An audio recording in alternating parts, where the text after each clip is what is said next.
안녕하세요. 일하면서 휴식 시간에 틈날 때마다 사연 잘 듣고 있는 30대 초반 남자입니다. 저에게는 과분하다고 생각하는 저보다 한 살 어린 예쁜 여자친구가 있습니다. 결혼을 앞두고 있었고요. 객관적으로 예쁜 편입니다. 왜냐하면 미스 코리아 출신이거든요. 제가 어릴 적부터 한 동네 살면서 많이 쫓아다니고 좋아한다고 고백하고 받아줄 때까지. 그런데 속담 중에 정말 틀린 건 없는 것 같습니다. 10번 찍어 안 넘어가는 나무 없다고 어느 순간 제 고백을 받아주더라고요. 그래서 저희는 11년이라는 긴 세월간 연애를 했고 제 여자친구가 워낙 미인이라 주변에 유혹이 많았습니다. 그래도 고무신을 거꾸로 신지는 않더라고요. 그래서 저는 자가를 마련해서 계속 저를 만나주는 착한 여자친구를 고생시키지 않으려고 일찍부터 막노동을 시작했습니다. 막노동이라는 일이 처음에는 몸이 힘들어도 오히려 직장에서 흔히 겪으시는 사람 스트레스는 없었기에 저랑 또 은근히 잘 맞더라고요. 제가 체격도 나쁘지 않은 편이라 일도 척척 배우고 잘 해내니까 함께 일하는 분들께서도 잘 챙겨주셨고 점점 일을 할수록 막노동이라도 점차 몸값이 높아지더라고요. 그런 맛에 신이 나서 돈도 착실히 모으며 어느덧 막노동 일을 한 지도 10년이 되었습니다. 이제 경기도에 좋은 집 하나는 살 수 있는 돈이 되었죠. 물론 모은 돈을 그대로 저축만 한 건 아니고 안정적으로 투자도 해왔기에 가능한 일이었습니다. 투자를 안 했다면 못해도 3년은 더 일했어야 겨우 집을 마련했을 겁니다. 큰 욕심 안 부리고 투자하니까 서서히 오르긴 하더라고요. 큰 폭은 아니지만 매우 만족합니다. 여자친구는 예쁜 외모로 미스 코리아 출신 모델 일을 해왔습니다. 그 전까지는 대학을 다니는 학생이라 돈을 벌지는 않았어요. 데이트 비용은 당연한 것처럼 제가 계속 부담해 왔습니다. 매일 보고 싶었지만 매일 보고 맛있는 밥을 함께 먹으면 쉴 새 없이 늘어나는 것은 데이트 비용일 뿐이었기에 저희는 주말에만 제대로 된 데이트를 했습니다. 평일에는 제 근무 시간이 끝나기 전까진 어차피 여자친구가 친구들이랑 노느라 바빴거든요. 친구들이랑 다 놀고 집에 가는 시간에 맞춰서 항상 데리러 가서 집까지 바래다 주고 그랬습니다. 저는 그게 최고의 데이트라고 생각했거든요. 여자친구가 아니었다면 이렇게까지 절약하면서 악착같이 돈을 모으지는 않았을 겁니다. 근무 시간이 끝나고 여자친구를 데리러 가기 전 비는 시간이 생기면 저는 쉬지 않고 열심히 투자 공부에 전념을 했습니다. 오빠는 일하고 나서 투자 공부까지 너무 힘들지 않아? 아니, 오히려 재밌어. 내 돈이 그냥 가만히 있으면 물가 오르는 거에 비해서 오르지도 않고 오히려 가치가 낮아질 거야. 그리고 얼른 우리 예쁜이랑 결혼하려면 얼른 신혼집 구할 만큼은 벌어야지. 나는 그런 생각 때문에 공부하는 거라 하나도 힘들지 않아. 하여간 오빠도 참 특이해. 대학은 내가 아니라 오빠가 갔어야 하는데 공부하는 거 보면 오빠는 진짜 대학 안 간 게 아까울 정도니까. 그렇게 말해줘서 고마워. 그렇지만 내 꿈은 우리 민지랑 결혼하는 건데 뭐. 내가 신혼집만 구하게 되면 나 꿈 이루어지는 거 아니야? 누가 그렇게 쉽게 결혼해 준대? 나 좋다고 하는 남자들 널렸다 뭐. 오빠가 좋은 신혼집 얻어오면 그때 생각해 볼게. 네, 알겠습니다요. 우리 민지랑 결혼하려면 더 열심히 공부하고 더 열심히 일해서 돈 많이 모아야겠다. 사랑해. 여자친구는 제가 군대 갔을 때 고무신을 거꾸로 신진 않았지만 제가 커플 반지로 사준 반지를 안 끼고 다니는 일이 많았습니다. 제가 다른 남자들이 사주는 밥, 커피 먹지 말라고 해도 소용이 없었죠. 그리고 제가 일일이 쫓아다니면서 제 돈으로 밥, 커피를 사줄 수는 없었으니까요. 그리고 모델 일을 시작하자 더 많은 남자들이 여자친구에게 다가왔고 저는 불안했지만 여자친구를 믿고 열심히 일하는 수밖에 없었습니다. 저는 어떻게 보면 이런 점들은 미스 코리아 출신의 예쁜 여자친구를 만나는 저같이 평범한 남자들이 겪을 수밖에 없는 지극히 당연한 일이라고 생각해 왔으니까요. 야, 희태야. 너 근데 이렇게 열심히 일하는 게 너 여자친구랑 빚 없이 시작하고 싶은 건 알겠는데 여자친구한테 신경 좀 써야 되지 않겠어? 너 여자친구 다른 남자들이랑 밥 먹고 카페 가고 노래방까지 가던데. 내가 늘 민지 데리러 가고 있어. 누구랑 먹든 누구랑 노래방에 가든 걱정은 고맙지만 나는 우리 민지 믿는다. 예쁜 꽃에 벌들이 많이 꼬이는 건 내가 어떻게 할 수 없는 거니까. 의심하고 화내봤자 민지가 오히려 나를 질려하기만 할 것 같고 남자 모델들이 직장 동료인 셈인데 동료들이랑 한잔 할 수도 있지 뭐. 나도 끝나고 아저씨들이 한잔 하자고 하면 한잔 하기도 하는걸. 아, 너는 진짜 네가 무슨 부처고 보살이냐, 희태야. 너 여자친구 예쁘지? 예쁜 건 알겠는데 그래도 남녀 사이에 지켜야 될 선은 있는 거잖냐? 그런데 솔직히 민지는 선을 넘어서 행동하는 것 같으니까 그러는 거야. 내가 진짜 너 걱정돼서 그런다, 야. 바람이라도 피는 거면 그때가 어쩔 건데. 우리 민지는 나 놔두고 절대 그럴 사람이 아니야. 네가 생각하는 것처럼 민지가 그 남자들에게 여지 주는 것도 아니고. 민지가 나 계속 한 8번인가 9번 찾나? 그러고 겨우 받아줬던 거 알지? 우리 민지 그렇게 마음 쉽게 열리고 그런 사람 아니야. 난 민지를 믿어. 이렇게 제 친한 친구들은 여자친구에 대해 너무 자유롭게 풀어주는 것 아니냐며 다른 남자들이랑 붙어 다니는 것 좀 그렇지 않냐고 종종 말하곤 합니다. 하지만 저는 여자친구를 굳게 믿고 있었고 굳이 의심하면서 실망감을 안겨주고 싶지는 않았습니다. 저는 어차피 결혼은 제 여자친구랑 할 것이라는 것만 생각하며 더욱더 일에 매진하고 투자 공부에 매진해 왔거든요.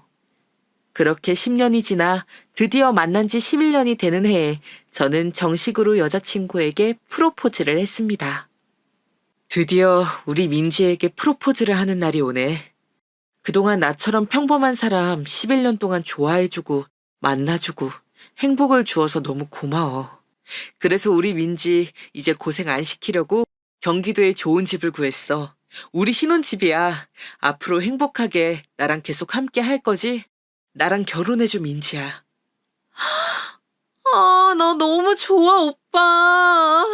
아, 나 눈물 나. 드디어 오빠가 나한테 프로포즈 하는 날이 오네. 아, 이렇게 막상 프로포즈를 받으니까 얼떨떨하다. 오빠, 그동안 너무 고생했어. 우리 내일 집 보러 가자. 민지야, 프로포즈 받아줘서 고마워. 당연하지. 경기도 부천에 6억짜리 아파트야. 우리 신혼집 많이 궁금했지? 민지가 좋아할 만한 위치에 신축이고 보면 분명히 마음에 들어할 거야. 우리 민지한테 깜짝 서프라이즈로 놀래켜주려고 그동안 집 알아보는데 얘기도 안 하고 있었는데. 그럼 당연하지. 우리가 11년을 만났는데. 오빠, 내 스타일 너무 잘할 거라는 건 알고 있지. 아, 나 너무 기대돼. 얼른 내일이 오면 좋겠다. 반지도 너무 마음에 쏙 들어. 고마워, 오빠. 사랑해. 민지 덕분에 내가 너무 행복하다. 이렇게 행복해도 되는 걸까 싶어.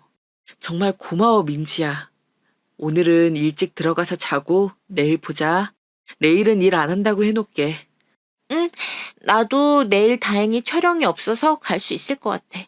오빠, 그런데 혹시 내일 엄마도 같이 가서 집 구경 같이 해도 될까? 어? 당연하지. 장모님께서도 같이 봐주시면 좋겠다. 아, 왜 그 생각을 못했지? 아, 역시 우리 민지가 똑똑하다니까. 장모님도 모시고 가자. 응, 고마워, 오빠. 저의 예상대로 정말 수월하게 여자친구가 저의 오랜 기간 준비해온 프로포즈를 받아주었습니다. 너무 감동적인 순간이라 눈물이 왈칵 쏟아질 것 같았는데 좋은 날 괜히 눈물바다 만들고 싶지 않아서 꾹 참았습니다. 신혼집은 서울에서 촬영이 많은 여자친구를 최대한 배려해주고 싶어서 일부러 서울과 가장 가까운 경기도 부천으로 결정했습니다. 제가 일하는 곳은 주로 인천 근처였지만 여자친구가 살기 좋은 곳에 신혼집을 마련하고 싶었습니다. 그리고 무엇보다도 장모님께서 현재 사시는 곳이 부천이기 때문에 가까울수록 좋겠다는 생각을 했죠. 여자친구는 아직 장모님과 같이 살고 있었고 저야 뭐 일찍 독립해서 인천에서 자취를 하고 있었으니까요. 저희 부모님이야 제가 부천에 신혼집을 구한다는 거에 대해서 제가 하고 싶은 대로 하라고 말씀해 주시는 자유로운 분들이셔서 큰 문제가 되지 않았거든요. 다만 제가 구한 신혼집을 여자친구에게만 먼저 보여줘야겠다고 생각했었는데 장모님과 같이 볼 생각을 못했던 게 조금 부끄러워지더라고요. 그래서 흔쾌히 장모님과 함께 구경 가자고 했고 다음날 저와 여자친구, 장모님 이렇게 셋이 함께 신혼집을 구경하게 되었습니다. 아니, 이렇게 넓고 좋을 수가. 여기랑도 가까워서 서울 가기도 좋고 인천 가기도 좋겠구나. 이렇게 좋은 집을 비쌀 텐데 어떻게 척척 얻었다니. 정말 희태가 고생 많이 했겠구나. 마음에 드신다니 너무 다행입니다, 장모님. 민지도 마음에 들어? 당연하지. 나 촬영 가기도 좋고 엄마네 집 살 때보다 여기랑 더 가까워서 완전 좋아. 어쩌면 이런 기특한 생각을 다 했대. 오빠 정말 짱이야. 최고야, 최고. 우리 민지 마음에 든다니 너무 좋다. 이 집으로 계약할게. 엄마는 눈물이 나려고 한다. 이렇게 좋은 집에서 살 수 있다니. 엄마도 참 이렇게 눈물이 많으셔. 오빠, 나 오늘은 엄마랑 같이 시간 보내고 싶어. 앞으로 우리 결혼하면 엄마랑 떨어져 지낼 텐데. 어? 그럼 당연하지. 난 괜찮으니까 장모님과 좋은 시간 보내고 와. 저는 이제 곧 장모님과 떨어져 살아야 할 생각에 여자친구가 조금 평소보다 더 장모님을 챙기는 것으로만 생각하고 오랜만에 이 집에 일찍 들어와서 푹 쉬기로 했습니다. 그동안 이날만을 기다리면서 앞만 보고 달려왔던 것이 주마등처럼 스쳐 지나가더라고요. 생각해보니 이렇게 평일 오후 낮 시간에 작업복이 아닌 평상복을 입고 돌아다닌 게 얼마만인지 그동안 참 열심히 살아왔다는 게 지금에야 비로소 느껴지더라고요. 피로가 쌓여있던 것이 이제야 밀려오는 것인지 그만 깜빡 잠이 들었습니다. 깨어보니까 벌써 저녁 먹을 시간이더라고요. 그래서 저도 오랜만에 부모님께 연락드리고 같이 저녁 식사를 했습니다. 웬일로 네가 다 보자고 했냐? 맨날 여자친구 쫓아다니느라 바쁜 녀석이. 일은 요즘 어떻고? 하나씩 천천히 물어봐 주세요, 엄마. 저 오늘 드디어 여자친구 민지랑 같이 살 집 구했어요. 그래서 장모님이랑 민지한테 보여주고 오는 길이에요. 그동안 열심히 모은 보람이 있더라고요. 민지가 제 프로포즈도 받아줬고요. 조만간 민지랑 같이 상견례 자리 마련해 볼게요. 뭐? 벌써 신혼집 구한 거야? 하긴 신혼집 구해서 프로포즈 한다고 노래를 불렀었지. 소원 성취했네 아들. 장하다. 얼마짜리인데? 6억 정도고 경기도 부천으로 했어요. 위치가 그게 여자친구 서울 가기도 좋고 장모님도 거기 사셔서 더 좋을 것 같더라고요. 10년 동안 막노동해서 번 것만으론 6억이 힘들었을 텐데 투자라도 한 거냐? 네, 그럼요. 저 자투리 시간마다 투자 공부 얼마나 열심히 했다고요. 집 사고 끝이 아니라 앞으로 민지 고생 안 시키려면 더 있어야 된다고 생각해서 따로 빼놓고 있는 투자금도 있어요. 네 여자친구는 좋겠다, 야. 그래. 이래서 아들 낳아봐야 다 소용없다는 거지. 세상에 온통 여자친구랑 잘 살 생각뿐이네. 물론 우리가 뭐 부양해달라고 한 건 아니지만 어쩜 이렇게 여자친구 생각만 하니 서운해지려고 하네. 아우, 당신도 참. 우리한테 손 안 벌리고 혼자 6억이나 되는 신혼집 마련했으면 칭찬을 해줘도 모자른 판에. 아유, 잘했다, 희태야. 우리야 뭐 워낙 독립적으로 너를 키워서 그런지 걱정도 없고 해줄 것도 또 너한테 받을 것도 없지만 너희 시댁의 그 장모님은 혼자 민지 키우시느라 고생하셨을 텐데 더 바라지 말고 더 드리지도 말고 알겠지? 저도 그렇게 생각해요. 저는 제가 여자친구랑 결혼해서 살 신혼집도 구했고 앞으로 어떻게 돈을 계속 벌지 계획도 있으니까요. 그건 걱정 마세요. 장모님께서도 뭐 더 바라고 그러시는 분 아니세요? 지금 장모님 계시는 집이 조금 위치가 불편하긴 한데 외출이 잦으신 건 아니어서. 정신 똑바로 차리고 있어야 돼, 희태야. 너는 순진해서 어쩌다 홀랑 넘어갈 수도 있으니까 조심해야 돼. 너네 신혼집 잘 지키고 결혼 준비도 해야 되고 집에 가구란 이런 거 준비해야 되는데 괜히 너희 장모님한테 돈으로 무슨 이야기 꺼내지도 말고. 알겠지?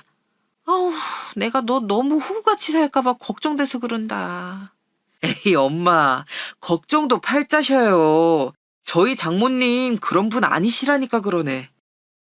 그리고 신혼집 이외에 투자금 있는 거는 저 여자친구한테도 아직 말 안 했으니까 그런 걱정은 넣어 두셔도 됩니다. 그래. 당신 너무 걱정 마. 우리 희태가 어련히 알아서 잘할까. 너도 피곤할 텐데 얼른 가서 쉬어. 네, 그럴게요. 감사해요. 푹 쉬세요. 집으로 돌아오는 길, 엄마께서 했던 말씀이 유독 신경이 쓰여서 머릿속을 떠나지 않더라고요. 괜한 생각이겠지 하고 돌아와 여자친구의 연락을 기다리다가 잠이 들었습니다. 어느새 시간이 흘러 다음날 아침이 되었고, 출근 후 돌아와 보니 여자친구가 저희 집 앞에서 기다리고 있더라고요. 한 번도 그런 적이 없었던 여자친구가 저를 기다리고 있는 모습을 보니 뭔가 불안했지만 별일 없겠지 하며 웬일이냐고 여자친구한테 반갑게 인사했습니다. 우리 민지가 웬일로 우리 집 앞에서 기다리고 있대? 이게 꿈이야, 생시야? 어제 장모님이랑 좋은 시간 보냈어? 오빠, 나 할 말이 있어서 왔어. 우리 카페라도 갈래? 오빠네 집 좁아서 들어가 있기 불편하잖아. 그러자. 무슨 할 말이 있어서 이렇게 나 끝나는 시간에 맞춰서 찾아온 걸까? 궁금하네. 결혼 준비 때문에 그러는 거면 하나씩 차근히 우리 맞춰나가면 돼. 너무 걱정 말고. 음, 알지. 오빠, 우리 불쌍한 엄마 혼자서 나 키우느라 엄청 고생하신 거 오빠도 잘 알지? 지금 부천에 살고 있는 우리 집 아니고 전세잖아. 엄마는 평생 내 집 한번 가져보는 게 소원이셔. 우리 신혼집 엄마 주자. 우선 우리 민지가 장모님 생각하는 마음은 너무 잘 알겠어. 나도 장모님께서 고생하시면서 혼자 민지 키우시느라 고생하신 것도 알고, 지금 사는 집이 민지랑 장모님 둘이 사느라 그런 거였지. 평수 조금 줄여서 가면 어머니께서도 충분히 집 사실 수 있으실 거야. 그리고 우리 집은 신혼집이잖아. 그건 내가 너랑 같이 살려고 10년 동안 막노동하면서 모은 돈이야. 그 신혼집을 장모님 들이자는 건 아닌 것 같아. 오빠, 이해한다는 사람 태도가 그게 맞아? 정말 어이가 없다. 우리 이럴 거면 그냥 파혼해. 이렇게 내 생각 안 해주는 오빠의 이기적인 태도 정말 실망이야. 아니, 그게 무슨 소리야, 민지야. 나는 그럴 생각 전혀 없어. 파혼이라니. 다시 생각해봐, 민지야. 내가 1년도 아니고 5년도 아니고 10년을 꼬박 너랑 결혼하는데 신혼집 하려고 모은 돈이야. 그 세월 동안 입버릇처럼 마려운 일인 거 너도 잘 알잖아. 이번엔 나를 이해해주면 안 되는 거야? 오빠는 어떻게 오빠 생각만 해? 우리 엄마 소원이시라잖아. 오빠, 집은 또 돈 모아서 사면 되지. 오빠 명의로 대출해서 우리 집도 그 아래층에 하나 같이 마련하면 되잖아. 부동산 아줌마가 우리 어제 보고 온 집 아래층도 비웠다고 하시던데. 뭐? 민지야, 솔직히 말할게. 이건 내가 너랑 결혼하면서 함께 하려고 10년간 뼈 빠지게 모은 돈으로 산 거야. 그런데 그 집을 홀랑 장모님에게 드리고 우리 신혼집은 똑같은 아래층 집으로 내 대출을 받아서 마련하자는 거야? 나는 이게 우리가 같이 살 수 없다는 말로 들리거든. 어떻게 생각해? 11년 동안 만난 세월이 참 무색하네. 오빠, 그동안 내가 제일 예쁘고 젊은 시절에 오빠 만나줬는데 지금까지 무려 11년이야. 근데도 이 정도도 못 해준다고? 나랑 결혼할 생각이 간절하긴 한 거야? 지금까지 대출 없이 모은 돈으로 신혼집 마련했으니까 대출 받아서 하나 더 사면 되잖아. 그리고 또 돈 벌어서 갚으면 되지. 안 그래? 민지야, 내가 이런 말은 안 하려고 했는데, 민지 너는 학생이었고, 모델 일 시작한 지 얼마 안 되었으니까 모아둔 돈이 많지 않을 거라는 건 알아. 그래도 나한테 이렇게 바로 장모님 집까지 해결하라고 하면 나는 너무 당황스러워. 입장을 바꿔놓고 생각해봐, 어? 민지야, 나는 민지 너랑 헤어지고 싶지 않아서 이런 말까지 하는 거야. 솔직히 불가능한 일이야. 알잖아. 민지 네가 모아둔 돈이 조금이라도 있으면 모를까. 그게 무슨 소리야? 지금 나 모아둔 돈 없다고 뭐라고 하는 거야? 그리고 나 만나면서 그러면 집 하나 딸랑 해오고 끝인 줄 알았던 거야? 이러면 나 오빠랑 결혼 못하지. 나한테 모아둔 돈 없냐는 소리가 나와, 지금? 오빠 정말 실망이다. 아니, 대출을 받으려고 해도 100% 대출은 안 해주는 세상이야. 적어도 집값의 30%나 40%는 있어야 돈을 빌려준다고. 그런데 장모님께 내가 마련한 신혼집을 드리면 무슨 돈으로 우리가 살 신혼집을 또 구하겠어. 그리고 나한테 민주 너랑 결혼은 꿈이자 현실이었어. 내가 그동안 어떤 마음으로 신혼집을 마련하기 위해 준비하고 일하고 공부하며 투자했는지 알아달라는 건 아니야. 그렇다고 해도 민지 네가 나한테 이렇게 말할 줄은 정말 몰랐다. 내가 알던 민지가 맞나 싶어 혼란스럽다. 그러면 지금 그 신혼집 말곤 돈이 한 푼도 없다는 거야? 그럼 우리 결혼 조금 더 늦게 해. 엄마한테 우선 집 드리고, 집값을 30%더 모아서 대출 받고 우리 신혼집 사면 돼. 그런데 오빠는 아무리 그래도 그렇지 신혼집 하나 딸랑 하고 나니까 돈이 하나도 없다는 게 말이 돼? 참. 오늘은 여기까지만 이야기하자. 더 이야기하다가는 민지 너한테 더 큰 실망만 할 것 같다. 내가 지금까지 민지 너를 보고 싶은 대로만 보고 살아온 게 아닌가 하는 생각까지 들어. 이만 들어가 볼게. 오늘은 혼자 집에 들어갈 수 있지? 이제 데려다 주지도 않겠다는 거야? 그냥 끝내. 파혼하자고. 11년 동안 모으고 투자한 게 겨우 이 정도였어? 이런 줄 알았으면 오빠랑 11년이나 만나진 않았을 거야. 속은 기분이네. 연락도 하지 마. 알겠어? 여자친구는 카페에서 먼저 박차고 나가버리더라고요. 저는 한동안 카페에서 멍하니 여자친구가 떠나간 자리만 보고 있었습니다. 지금까지 제가 알던 순수하고 착한 여자친구는 이 세상에서 사라져버린 것 같은 기분이었습니다. 저를 신혼집과 돈으로만 보고 있는 염치도 없이 장모님에게 대뜸 제가 제 청춘을 갈아 넣어 10년 동안 모은 돈으로 산 신혼집을 대뜸 드리자고 하는 것부터 오늘 대화를 해보니 저에 대한 마음이 어땠는지 알 것 같더라고요. 눈물이 흐르는 걸 더 이상 참을 필요가 없어졌습니다. 아니, 정확히 말하자면 흘러나오는 눈물이 주체가 되지 않더라고요. 한참을 울고 나와서 나사가 풀린 사람처럼 힘없이 터덜터덜 다시 제 집으로 걸어왔습니다.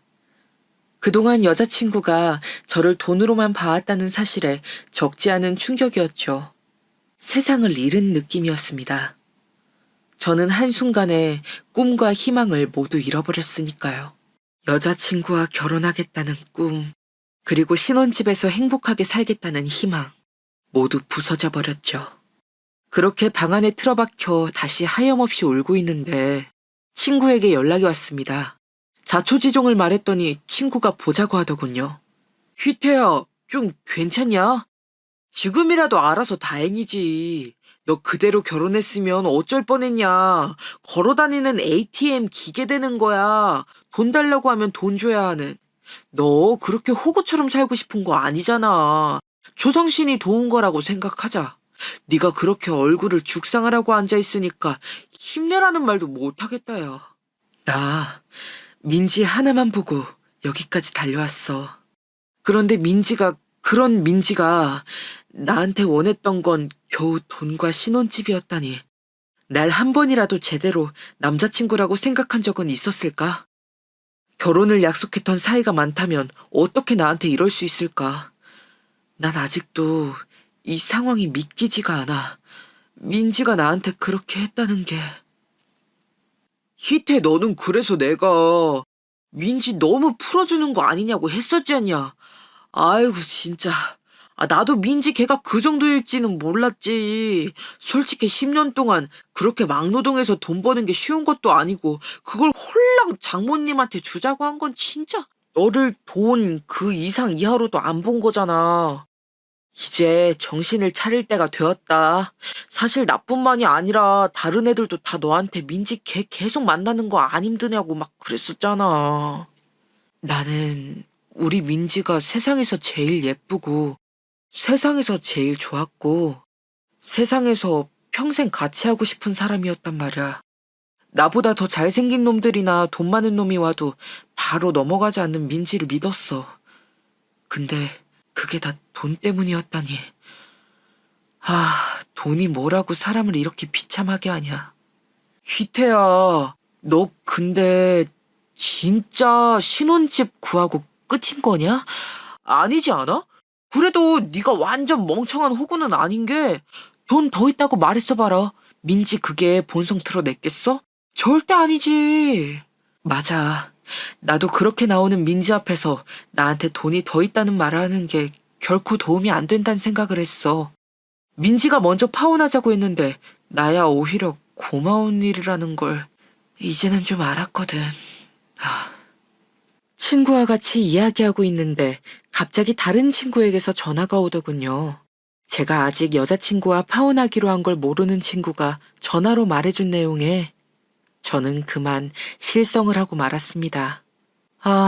그게 사람으로서 어떻게 그럴 수 있는지.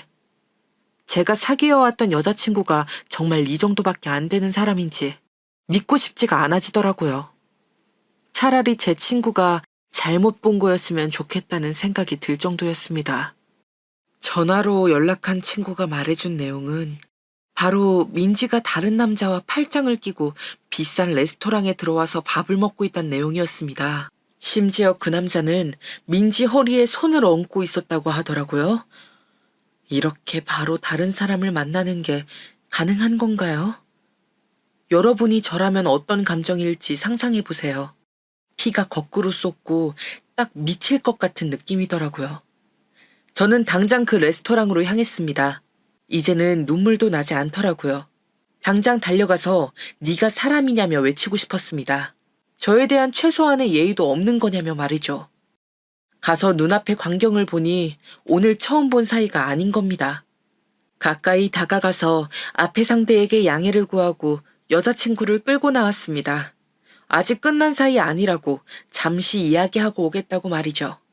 앞에 남자분은 저와의 상황을 모를 수도 있으니까요. 그러자 여자친구는 누나를 부랴리면서 저에게 쏘아붙이더라고요. 우리 방금 끝내기로 한 거 아니었나? 내가 누굴 만나든 오빠가 무슨 상관이야. 이제 우린 남이니까 그만 가줄래?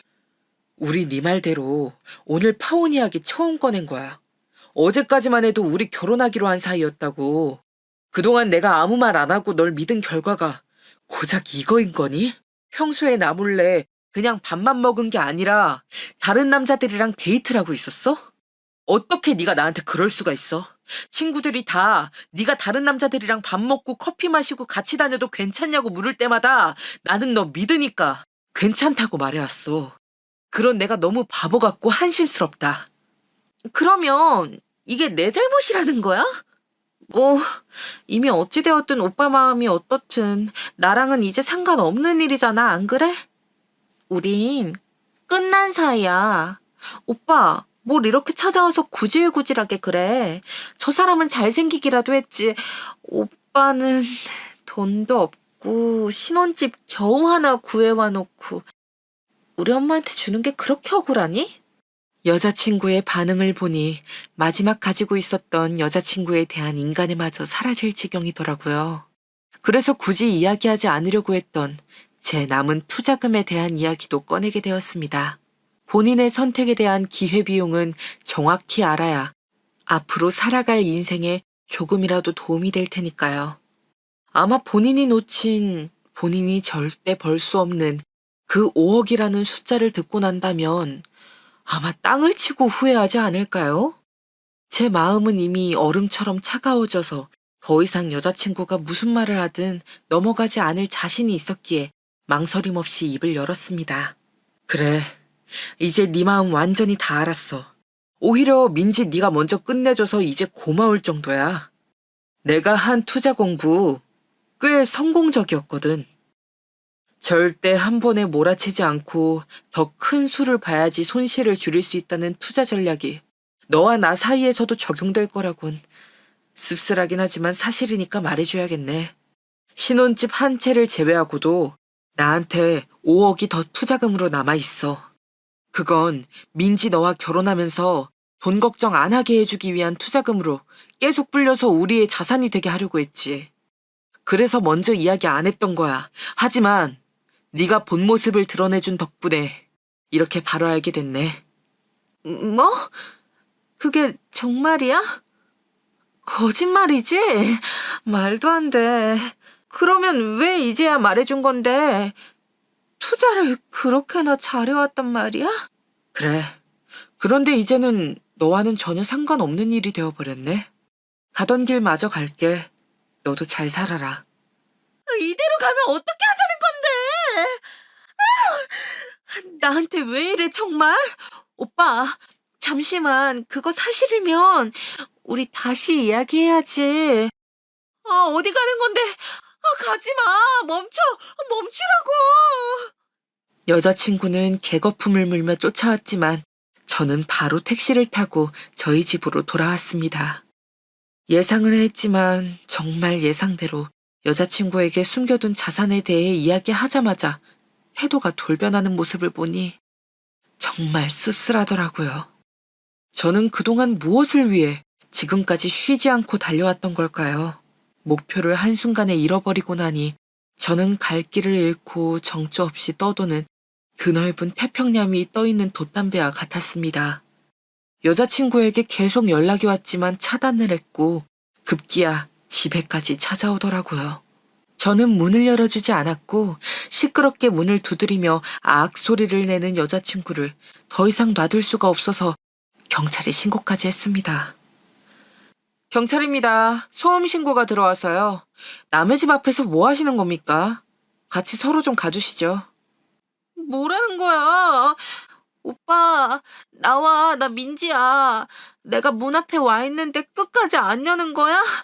우리 다시 시작하자. 오빠, 나 없으면 안 되는 사람이잖아. 그건 누구보다 내가 더 잘 알아. 오빠, 자꾸 이렇게 소음 일으키시니까 신고가 들어오죠. 자, 가시죠. 안 따르시면 공무집행방해죄 추가입니다. 지금 그게 중요한 게 아니라고요. 오빠, 나와봐. 오빠, 제발. 내가 잘못했다니까. 오빠. 여자친구는 절규하듯 쏟아내다 결국 경찰에게 붙잡혀 나가더라고요.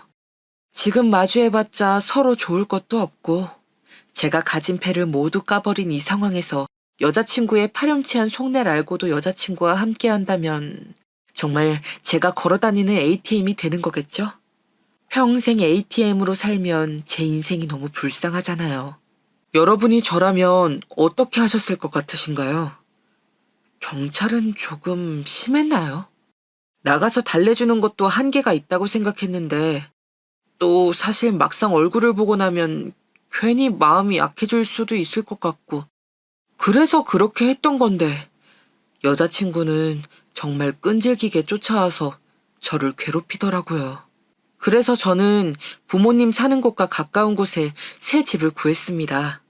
나중에 좋은 사람을 만나면 함께 살아도 될 것 같은 그런 집을 구했습니다.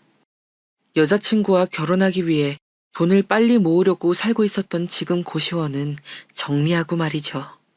생각보다 빨리 저는 이사를 할 수 있었고 여자친구가 저의 이사한 곳을 절대 알 수 없도록 동네 사람들에게도 신신당부를 했습니다. 절대 알려주지 말라는 말과 여자친구와 파혼했고 차단했다는 이야기도 했습니다. 동네 사람들은 오히려 저에게 너무 잘했다며 이제야 정신 차렸냐고 하더군요. 그동안 남들 다 아는 걸 정작 저만 몰랐나 봅니다. 하지만 이제라도 알아서 참 다행인 거겠죠? 들리는 소문에 의하면 여자친구는 저를 계속 찾아다니다가 문전박대 당하고 계속 그 예쁜 얼굴을 꾸미지도 않고 페인처럼 하고 다닌다고 하더군요. 저를 찾는데 혈안이 되어서 왜 안 가르쳐 주냐고 호통치다가 쫓겨나고 쫓겨나길 반복했답니다.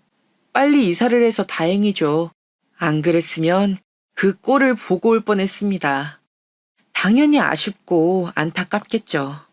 사람 마음이라는 게 내 것이었다가 빼앗겼다고 생각하는 걸까요?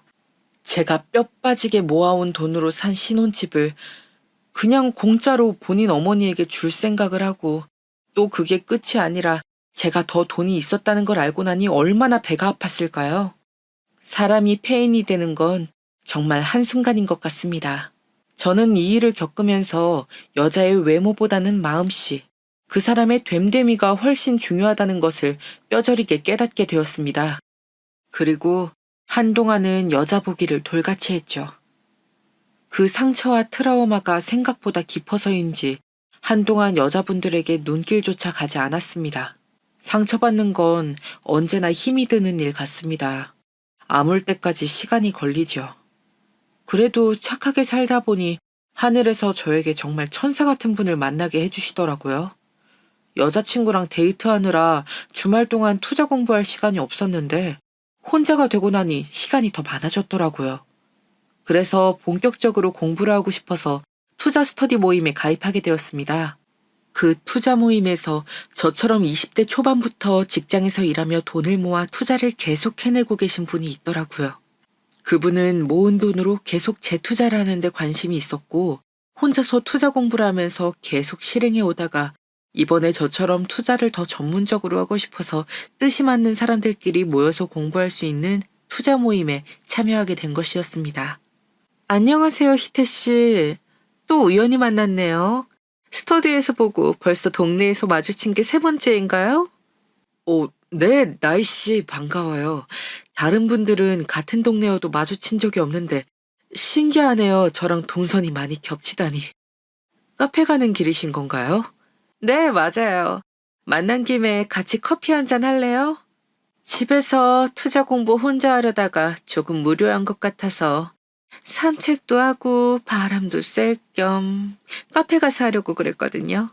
희태 씨랑 저랑 비슷한 점이 많아서 이야기하다 보면 서로 정보 공유도 잘 되고 무엇보다도 공감이 돼서 좋더라고요. 그렇게 말씀해 주시니 감사하네요. 저도 그렇다고 생각했거든요. 이렇게 우연히 만난 건 또 분명 다른 뜻이 있겠죠? 커피 같이 마셔요. 제가 사드릴게요. 네, 좋아요. 저야 영광이죠. 희태 씨랑 커피도 마시고 투자 이야기도 하고 일석이조네요. 감사해요. 카페에 오길 잘한 것 같아요. 이렇게 우연히 3번째로 마주친 날, 카페에 가서 시간이 어떻게 가는지도 모르고 앉은 자리에서 3시간을 떠들었습니다. 둘이 계속 투자 이야기를 할 때도 그렇고 투자 이외의 이야기를 할 때도 겹치는 게 많더라고요. 당연히 공감 가는 것도 많았고요. 이렇게 서로 웃으면서 이야기하고 시간 가는 줄 모르게 주말을 보낸 게 얼마만인지 저는 전 여자친구 민지와 만나면서 오랫동안 느끼지 못했던 행복한 감정을 다시 느끼게 되었습니다.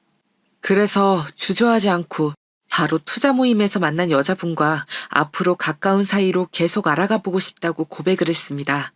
그러자 본인도 같은 마음이었다면서 사귀어 보자고 하더라고요. 일상에서 공감 가는 것도 많았고 투자에 관심이 있어서 서로 투자를 하고 있는 것도 그렇고 여러모로 잘 통하고 대화가 되니까 이게 바로 진정한 동반자를 만난 기분이라는 걸 깨닫게 되었습니다. 미스 코리아 출신? 그게 도대체 뭐라고 그 오랜 시간을 전 여자친구 같은 사람을 만나고 맹목적으로 따라간 걸까요? 전 여자친구와 헤어지지 않았다면 이렇게 제 운명의 짝 같은 착하고 천사 같은 현재 여자친구를 만나지 못했을 거란 생각에 아찔해지기도 했습니다.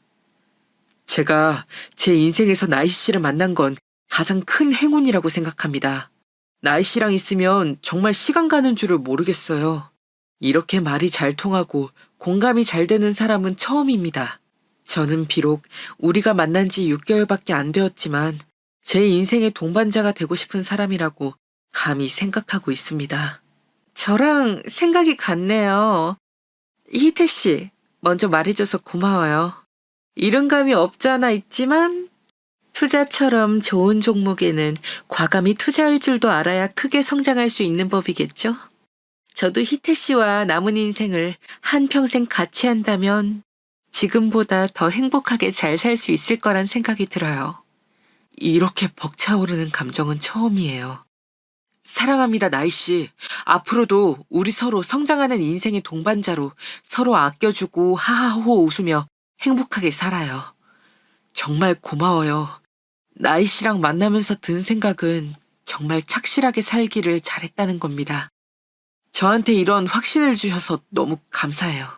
저도 희태 씨 같은 사람을 만나게 된 게 큰 행운이라고 생각해요.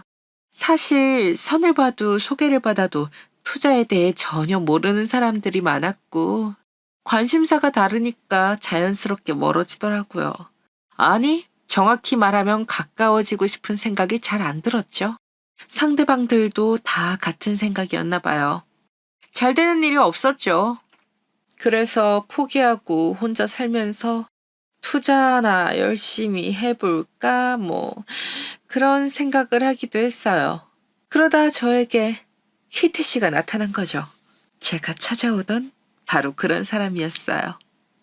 나희 씨, 너무 감동이네요. 정말 고마워요. 내 앞에 나타나줘서 앞으로 나희 씨한테 정말 잘할게요. 물론 6개월이라는 만난 지 오래되지는 않은 시점이었지만 서로에 대한 생각이 확고해서 양가 부모님께 정식으로 소개를 드리고 결혼 준비를 진행하자고 이야기가 되었습니다. 친구들에게도 소개해주고 싶은 사람이 있다고 하면서 자초지종을 설명하니 너무나 축하해주면서 진작 이런 사람을 만났어야 한다고 축하해주더라고요. 소식을 들어보니 아직도 전 여자친구는 폐인처럼 살고 있다고 하네요. 예전에 그 예쁜 얼굴 다 없어졌다고. 사람은 가꾸기 나름이고 또 됨됨이가 똑바로 되지 않은 사람은 언젠가 못되게 마음먹은 만큼 얼굴이 망가지기도 하나 봅니다. 인성이 곧 인품이고 그게 얼굴에 드러나서 나이가 들수록 얼굴은 타고난 게 아니라 자기가 살아온 발자취라는 말이 있다고 하잖아요. 저는 이 말을 전 여자친구가 앞으로 살아가면서 증명하는 사람이 되지 않을까 추측해봅니다. 희태야, 네 전 여자친구 진짜 페인 됐더라. 몰라보겠어. 지금 만나는 친구는 그 투자 모임? 스터디에서 만났다고 했지? 진짜 너무 잘 됐다. 내 친구지만 너는 진짜 아까웠어. 그대로 결혼까지 꼴이 나면 되겠네. 아직도? 페인처럼 다닌다고? 많이 힘든가 보네. 하긴 눈앞에 있던 고기를 못 먹어도 사람들이 얼마나 성질이 나는데 그 큰 돈을 잃어버렸다고 생각하니 헤어나오기 힘든 거겠지. 내가 슬픈 건 나와 헤어졌다는 사실 때문이 아니라 그저 돈 때문에 그렇게 페인으로 있다는 거야. 에이, 그런 애는 더 이상 신경 쓰지 마. 희태 네 정신건강에 해롭다, 야. 그저 인성이 바닥인 게 이제야 드러나는 거지. 서서히 추락하는 게 아니라 확, 폭삭 늙은 것 같더라. 보기 짠할 정도야. 근데 이제 너는 행복길만 걸어야 되니까 이런 얘기도 그만 전할게. 그게 좋지 않겠냐? 결혼 준비하기에도 바쁠 텐데. 맞아. 내 마음은 나희 씨를 만나고부터 모두 깨끗하게 정리되었어. 그 전에야 힘들었지. 시간이 가고 나희 씨를 만날 만큼 나를 비워내고 나니까 내가 좋아하는 것에 다시 집중하니까 자연스럽게 길이 열리더라. 나 정말 이제는 나희 씨에게 집중하고 싶어. 나를 악몽의 구렁텅이에서 꺼내준 천사같이 고마운 사람이니까. 이제야 정신 차렸네. 이제 잘 살 일만 남았다, 야. 그래, 잘 생각했어. 전 여자친구 때문에 힘들었던 시간들 지금 다 보상받는 것 같더라고요. 전 여자친구처럼 다른 남자들을 무분별하게 만나고 다니면서 저를 불안하게 하지도 않고 저처럼 아니, 저보다 더 투자에 진심인 사람이라서 너무 좋습니다. 제가 배울 점이 많은 사람이라는 점이 특히 제 여자친구를 존경하게 합니다. 그동안 열심히 산 것이 헛것은 아니었다는 생각이 들더라고요. 이런 여자친구를 만나려고 제가 그동안 그런 시련을 겪었던 것이 아닐까요? 참, 한 치 앞도 모르는 게 바로 인생인가 봅니다. 여러분께서는 저처럼 이렇게 전 여자친구와 너무나 다른 여자친구를 만나서 인생이 피거나 눈이 확 달라진 경험을 해보신 적이 있으신가요? 댓글로 남겨주시면 정말 공감이 많이 될 것 같아요. 저 말고 다른 분들의 경험담도 꼭 들어보고 싶네요. 끝으로 저처럼 이렇게 긴 세월을 만나고 전 여자친구와 헤어져서 힘든 시간을 보내고 계신 분들께 저의 사연이 조금이라도 응원이 되길 바라면서 사연 내용을 마치려고 합니다. 헤어진 것에 대해 깊은 안타까움을 느끼고 있는 분들의 마음을 정말 10분 이해합니다. 헤어지는 것은 어떤 이유에서든 아픈 일입니다. 그리고 그 아픔은 혼자서 견딜 수 없을 만큼 깊고 상처받는 것이죠. 고통스러운 과정입니다. 하지만 저처럼 이런 아픔을 통해 성장하고 더 성장한 멋진 사람을 만나서 진정한 행복을 위한 새로운 시작을 할 수 있다는 것을 알아주세요. 특히 헤어진 관계 속에서는 많은 감정과 기대가 깨져버립니다. 그렇기 때문에 혼란스럽고 슬픈 기분을 느낄 수밖에 없을 겁니다. 저도 너무 힘들었습니다. 오죽하면 트라우마로 인해 한동안은 여자분들을 쳐다보지도 않았을까요? 하지만 지나고 보니 이런 감정은 자연스러운 것이며 헤어진 상황에서 누구나 겪는 일이더라고요. 이 감정들을 거부하지 말고 슬픔이나 분노와 같은 감정을 받아들이는 것이 중요합니다. 그 감정들을 표현하고 해소하며 치유하는 과정을 거쳐야 하더라고요. 그리고 여기에서 멈추지 않고 헤어진 관계에 대해 반성하고 자신의 부족한 면을 돌아보는 것도 중요하다고 말씀드리고 싶습니다. 이를 통해 저처럼 자기 성장의 기회를 얻을 수 있습니다. 그리고 다음에는 더 나은 관계를 형성할 수 있도록 배울 수 있는 교훈을 얻을 수 있습니다. 저도 이 일을 겪으면서 여자의 외모보다는 마음씨, 그 사람의 됨됨이가 훨씬 중요하다는 것을 뼈저리게 깨닫게 되었습니다. 얻은 교훈을 소중히 여기고 앞으로 나아갈 때에는 그 경험을 바탕으로 성숙한 선택을 할 수 있도록 노력해보세요. 다시는 같은 실수를 하지 않도록요. 여러분은 소중하니까요. 또한 헤어진 상황에서는 자신에 대한 자존감이 훼손될 수 있습니다. 저는 세상에서 제일 바보 같고 한심한 사람이 저라는 생각까지 하게 되었었으니까요. 하지만 여러분, 자신이 헤어진 이유가 모두 자신의 잘못이라고 생각하지 마세요. 헤어진 이유는 오직 한 가지가 아닌 여러 요인의 결과일 수 있습니다. 제가 맹목적으로 전 여자친구를 위해 시간을 보내고 일을 열심히 하고 돈을 모으고 자산을 만들 수 있었던 것은 어떻게 보면 또 고마운 일이기도 하니까요. 그 과정을 열심히 살아왔던, 뜨겁게 사랑했던, 자신을 비난하거나 자책하지 말고 자신을 받아들이고 사랑하는 일을 잊지 마세요. 헤어진 것은 당신의 가치를 떨어뜨리는 것이 아니라 당신이 더 나은 사람으로 성장할 수 있는 기회입니다. 마지막으로 헤어진 상황에서는 시간이 치유의 역할을 해주는 것을 알았습니다. 아픔과 상처가 시간이 지나면서 점점 사라지긴 하더라고요. 조급해하지 마시고 스스로에게 충분한 시간을 주세요. 그리고 그 시간 동안에는 자신을 돌보며 힐링하는 데 집중하세요. 가족, 친구, 사랑하는 이들과 함께 시간을 보내고 자신에게 힘을 주는 활동을 찾아보세요. 저의 경우에는 좋아하는 투자 공부에 더 시간을 쏟았는데 그게 지금의 여자친구를 만나게 된 큰 기회가 되기도 했잖아요. 현재 헤어진 상황에서 깊은 아픔을 느끼고 계신 모든 분들께 저의 사연을 바치고 싶습니다. 지금 이 아픔은 여러분께서 성장하고 더 나은 사람이 되는데 도움을 줄 수 있는 경험이기도 합니다. 헤어진 상황에서는 자신을 돌보고 극복하고 새로운 시작을 할 수 있는 힘을 가지고 있습니다. 그 힘을 믿어주세요. 감사합니다. 안녕하세요. 저는 올해 34세 여성이에요. 저희 시어머니하고 시댁 사연을 어디 한번 이야기해보고 싶었는데 기회가 닿아서 이렇게 사연을 보내보네요. 저는 29에 결혼했어요. 원래 시골에서 서울로 상경해서 취직해 살고 있었는데 지인 소개로 남편을 만나게 되었죠. 나름대로 시골에 살 때는 똑똑하고 영리한 애라고 공부 너무 잘한다고 소문이 날 정도였거든요. 그래서 고등학교를 도시로 나와서 다녔고 그 덕분에 대학도 서울로 올 수 있었어요. 이모네에서 많이 신세를 졌었죠. 그런데 아시겠지만 어린 시절 공부를 잘한다고 해서 나중에도 돈을 잘 버는 건 아니잖아요. 그냥저냥 그럭저럭한 회사원으로 살게 되었죠. 그러다가 20 후반이 되어서 이제 결혼을 해야겠는데 마땅한 남자를 만나기가 참 쉽지 않더라고요. 그 나이대가 되니까 괜찮은 남자들은 이미 임자가 있고 아닌 사람들은 거의 쭉정이들만 남아 있었어요. 정신을 차리니까 제가 노처녀가 될 위기에 처해 있었던 거죠. 그러다가 지인이 저를 보고서 괜찮은 사람이 있다면서 남편을 소개해 주었고 그래서 남편하고 만난 지 반년 만에 결혼에 꼴이 나게 되었어요. 남편은 꽤 괜찮은 사람이었어요. 지인이 저하고 잘 맞을 것 같다며 소개해줬는데 지인 말대로 성격도 무척 잘 맞았고 서로 생활 수준이나 취미, 취향도 무척 잘 맞는 사이였죠. 만나고서 6개월 만에 결혼하는 게 너무 빠른 거 아니냐는 말도 있었는데요.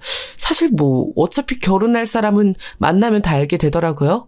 굳이 시간만 더 끄느니 차라리 그냥 결혼할 거 빨리 하고 마는 게 낫겠다 싶어서 속전속결 해버렸죠. 더 늦어져서 30 넘으면 괜히 노처녀라고 안 들어도 될 말 듣게 되고 그렇잖아요. 그래서 간단히 시댁하고 상견례 가지고서 별다르게 트러블 없이 결혼까지 확 진행이 되었어요. 저희 집은 시골에 있었지만 시댁은 서울 토박이었고요. 시아버지가 서울 출신이시고 결혼하시고 나서는 쭉 서울에서 떠나지 않고 사셨다고 하시더라고요. 시어머니는 저희 집이 좀 아래쪽에 시골이라고 하니까 처음에는 좀 뜨악한 표정이셨어요. 왜 서울에서 오래 산 분들 지방 아래쪽은 사람 못 살 곳처럼 생각하는 분들 좀 있잖아요. 저희 시어머니가 그런 편이셨죠. 아니 근데 너희 지방에 영화관은 있니? 거기 그런 것도 없는 지역 같던데. 보통 지방에 대고 백화점 있냐 영화관 있냐 묻는 사람들 많은데 사실 지방광역시라고 하면 서울이나 인프라 별다를 것도 없거든요. 문제는 저희 집이 진짜 산골이라서 정말로 아무런 인프라가 없었다는 거였죠. 제가 그런 거 없는 지역이라고 그냥 소박하게 사는 시골 마을이라고 하니까 시어머니는 그럴 줄 알았다는 듯한 표정이었어요. 지방에 대한 편견을 한 번 더 강화한 것 같아서 속은 아렸지만 실제로 제 고향이 그런데 어쩌겠어요. 반면 남편은 저희 친정집을 무척 좋아했어요. 저희 친정이 소도 같이 키우는 집이었거든요. 기업형까진 안 가도 축사도 상당히 크고 소도 많았어요. 옆에서는 농사도 짓고요. 남들한테 말하기에는 가축 키운다고 하기가 그래서 그냥 농사 짓는다고만 하고는 했는데 실제로는 소 키우는 게 본업일 정도로 치우쳐져 있어요. 솔직히 소를 키우는 집이다 보니까 물론 축사하고 집하고는 좀 떨어져 있기는 하지만 마을 자체에서 냄새가 날 때가 많거든요. 그래서 남편을 친정에 데려갈 때도 약간 망설여지는 부분이 있었는데 남편은 도리어 무척 좋아했어요. 동물도 워낙 좋아하는 사람인데다가 농촌 생활에 로망이 있었던 모양이더라고요. 친가도 서울이고 해서 시골에 연고가 없으니 내려가 보지를 못했다면서 이런 식으로 내려와서 등 붙이고 누울 곳이 생겨서 너무 좋다고 했어요. 저희 친정엄마 아빠도 사윗감 데려왔다면서 너무너무 좋아하셨고요. 사실 저희 친정에서는 걱정을 좀 하시긴 하셨어요. 워낙 시골에서 농사짓고 가축만 기르면서 사셨던 분들이라 서울 깍쟁이 같은 시댁이 시골 출신이라는 이유로 저를 무시하지 않을까 신경이 쓰이신다면서요. 저야 설마 요즘 세상에 그런 걸로 사람 무시하고 차별하는 사람이 있겠냐고 대답했지만 그런 사람이 있더라고요. 심지어 그게 저희 시어머니였고요. 사실 시댁에서도 시아버지는 별다르게 말씀이 없으셨어요. 시아버지가 정말로 서울 토박이로 대대로 살아오신 분이었고 사실 시어머니는 경기도 지역에서 태어나 자라셨는데 결혼 후에 서울로 들어와서 사셨다고 해요. 그런데도 시어머니는 자기는 수도권에서 태어나 자랐고 서울 토박이와 결혼했으니 시골 것들과는 상종을 못하겠다 하는 그런 묘한 태도셨죠. 말로는 딱 잘라 하지 않아도 왜 같이 대화하다 보면 느껴지는 게 크잖아요. 그런데 뭐 저도 남편도 애초에 조건 보고 결혼했고 서로에 대한 사랑보다는 앞으로 잘 맞춰서 살아갈 수 있겠다는 동지의식으로 맺어진 사이라서 시댁에 대한 것도 감정적인 건 크지 않았어요. 시어머니가 뭐라고 하셔도 어차피 그냥 결혼해서 생긴 시댁이니 한 귀로 듣고 한 귀로 흘리고 말지 하는 심정이 더 컸고요. 남편이 저희 친정을 좋아해 준 건 아주 의외였지만 기쁘기는 했어요. 저는 아무리 해도 시댁이 그렇게 좋아지진 않았거든요. 시댁에는 시누이도 있었는데 시누이도 좀 시어머니 같았어요. 물론 나이가 젊으니 시어머니처럼 노골적이지는 않았지만 제가 시골 출신이고 어릴 때 거기서 살았다는 걸 알면서부터는 좀 무시하는 게 느껴지더라고요. 사실 제가 그렇게 막 아주 멋을 잘 내거나 예쁜 편은 아니거든요. 그렇게 미인이었다면 애초에 20 후반까지 처녀로 남아있질 않았겠죠. 그래도 뭐 못생긴 건 아니라고 생각하고 옷도 아주 멋쟁이는 아니더라도 깔끔하게 입고는 다니는 편이었어요. 그런데도 시누이는 제가 좀 촌스럽다고 생각하는 것 같더라고요. 사실 시누이 입장에서는 그럴 수도 있다고 생각하긴 해요. 시누이는 직장이 잡지사였거든요. 그것도 패션 잡지 쪽이라서 무척 외모에 신경도 많이 쓰고 이것저것 치장도 많이 하는 편이었어요. 저는 완전히 반대로 제가 다니는 회사는 그냥 유통업 회사이고 저는 사무실에 앉아서 사무 처리만 하는 직원이라 뭐 차려입을 일이 없었어요. 회사 자체도 중소규모라서 그렇게 칼같이 예의 차리는 것도 아니었고요. 그래서 굳이 살을 빼려고도 안 해서 좀 통통한 편이라 아마 시누이 눈에는 제가 너무너무 촌스럽고 한심해 보였을지도 몰라요. 나이도 제가 시누이보다 2살 많을 뿐인데 거의 동년배인 여자가 퉁퉁해가지고 라인도 안 들어간 옷 펑퍼짐하게 입고 다니니까요. 그래도 제가 뭐 아주 추레한 건 아니었어요. 남편도 저를 처음 봤을 때 첫인상이 깔끔해서 좋았다고 할 정도로 말끔하게 하고는 다녔거든요. 남편도 사실 시댁 분위기하고는 완전히 반대인 사람이라서 제가 더 편하고 좋았을지 몰라요. 시어머니하고 시누이는 그렇게 남들 눈에 보이는 것에 좀 집착하는 듯한 성격이었지만 남편은 편하게 입고 다니면서 즐기는 것에 더 초점이 가 있는 사람이었거든요. 그래서 저랑도 참 잘 맞았던 거였죠. 아무튼 그래서 시댁하고는 처음부터 그렇게 좋지는 않았어요. 게다가 저희가 결혼할 때 저희 친정 쪽에서는 나름 돈을 지원해 주시겠다고 공언하셨지만 시댁에서는 돈 못 대준다고 딱 잘라 말씀하셨어요. 남편도 그렇게 돈을 많이 벌거나 모아놓는 편은 아니었기 때문에 집도 잘못하면 못 구할 처지였는데도 그러시더군요. 시어머니는 도리어 저희가 한심하다면서 어떻게 나이 많이 먹은 아이들이 여태까지 집 구할 돈조차도 마련 못하고서 결혼부터 하겠다고 결심했냐고 하셨어요. 솔직히 억울했죠. 저는 고등학교 때부터 도시로 나와 살았고 물론 혼자 지낸 건 아니고 이모 댁에서 지냈지만 제가 쓰고 싶은 대로 쓰면서 산 적은 단 한 번도 없었어요. 그렇다고 저희 집이 힘들었던 건 아니에요. 다만 저는 집에서 나와 살면서 독립적인 성격이 되었고 그래서 부모님께 의지하면 안 된다는 생각이 깊게 박혔던 것뿐이죠. 그래서 저는 혼자 대학을 다니고 자취하며 회사에 다니면서 적게 벌고 적게 모아도 저 스스로 해내자는 마음으로 돈을 관리했어요. 당연히 부모님 곁에 살면서 돈 모은 것보다야 적게 모았겠지만 그래도 저는 저 자신의 그간 생활에 대한 자부심이 있었거든요. 반면 남편은 시댁에서 살았지만 그다지 많이 모으지 못한 건 사실이었어요. 씀씀이가 그렇게 야무지지 못한 사람이었죠. 그래서 시댁에 완전히 떳떳하지 못했기 때문에 남편은 시댁에 지원 좀 해달라고 강하게 말하지도 못하고 저한테 머쓱한 얼굴이었어요. 그런데 저는 뭐 사랑해서 하는 결혼은 아니더라도 앞으로 같이 살 내 남편이 기가 죽는 게 싫더라고요. 사실 20대 후반에 아무리 모아봤자 집 구할 만큼 돈을 모은다는 건 불가능에 가깝잖아요. 전문 직종이나 대기업이면 또 모르겠지만 우리처럼 고만고만한 사람들은 뻔하죠. 그래서 그냥 저는 친정에 말해서 조용히 지원만 받기로 하고 시댁에는 말하지 말자고 했어요. 친정 지원도 많이 받은 건 아니었죠. 친정에서는 저희가 그래도 아파트를 매매로 구해서 살기를 바라셨고 그만큼 지원도 해주시려고 했는데 아무래도 시댁에서 전혀 지원을 받지 못하는 상황에서 친정에서 그만큼 돈을 받기엔 좀 양심에 걸리더라고요. 그래서 생각했던 것보다 적은 지원만 받아서 저희 돈하고 합쳐서 적당한 반전세로 신혼집을 구했죠. 시댁에서는 그걸 잘 모르시고 그냥 저희가 모은 돈으로 월세로 산다고 생각하셨고요. 월세를 줄이고 보증금을 늘리느라고 돈이 남아나질 않았으니 혼수는 좀 적게 할 수밖에 없었어요. 시댁에 드리는 돈이나 예물도 그렇고요. 저는 좀 남편이 그걸 야물딱지게 시부모님한테 말해주기를 바랐는데 무랑태수 같은 인간이라서 또 적당히 좋게 말하다가 시부모님이 화가 나셨더군요. 왜 시댁을 무시하는 것처럼 행동하냐면서 말이에요. 정확히 말하면 시부모님이 아니라 시어머니가 화가 나신 거였지만요. 그런데 저는 골치 아픈 일에 입을 대기도 싫고 그렇다고 친정에서 도와준 걸 자랑하고 싶지도 않아서 그냥 전부 남편한테 맡겨버렸어요. 남편은 중간에서 허둥댔지만 각자 시댁과 친정 일은 알아서 처리하자고 이야기한 이상 자기가 처리해야 할 일이었죠.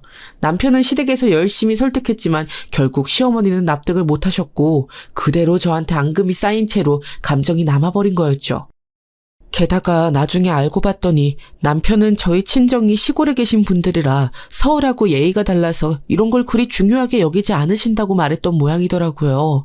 솔직히 좀 괘씸했어요. 아니 요즘 시대에 무슨 시골하고 서울이 그렇게나 문화가 차이가 난다고 저런 식으로 말하나 싶었죠. 하지만 그 덕분에 시어머니가 그냥저냥 더 이상 문제 삼지 않고 넘어가셨다고 하니까 크게 화를 내진 못했지만요. 아무튼 남편하고 그렇게 만난 지 반년 만에 결혼했지만 상당히 잘 맞아서 꽤 즐겁게 생활했어요. 신혼여행도 배낭여행으로 갔는데 남편도 좋아하고 가서 좀 고생을 했는데도 자기는 이런 거 처음 해본다면서 좋아하더라고요.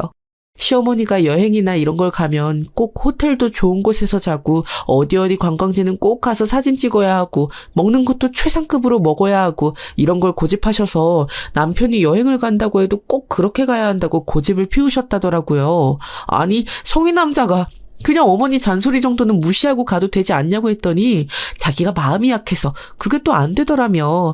하여간 마음 약한 아들들이 시어머니 버릇을 나쁘게 들이는 게 있어요. 그런데 문제가 시댁, 특히 시어머니나 시누이하고는 좀처럼 가까워지지를 못했다는 거였죠. 시누이는 새침해서 제가 가서 인사를 해도 보는 둥 마는 둥 선물을 사가도 뭐 이런 걸 사왔냐면서 풀어보지도 않고 방치해두더라고요. 제가 지방에 출장 갈 일이 있어서 내려갔다가 거기서 작은 인형 하나를 사왔거든요. 그냥 별 뜻이 있는 건 아니었고 시누이하고 친해지고 싶기도 하고 어딘가 새침한 모양새가 되게 닮은 느낌이라서 사왔어요. 그래서 아가씨 생각나서 사왔다고 하면서 시누이한테 줬죠. 그런데 그게 투명 상자에 들은 인형이었거든요. 포장은 되어 있는데 안에가 살짝씩 들여다보이는 거였는데 그걸 쓱 들여다보더니 인상을 찌푸리고서 뭐 이런 걸 사왔냐고 하는 거예요. 그러면서 일단 고맙다고는 하는데 별로 마땅치 않은 그 표정 있잖아요. 그리고 며칠 뒤에 다시 시댁에 들릴 일이 있어서 갔는데 제가 주었던 그대로 선물이 시댁 신발장 위에 있더라고요. 아예 뭐 손끝 하나도 안 된 상태로요. 솔직히 그게 별일 아닌 것 같아도 되게 마음 상했어요.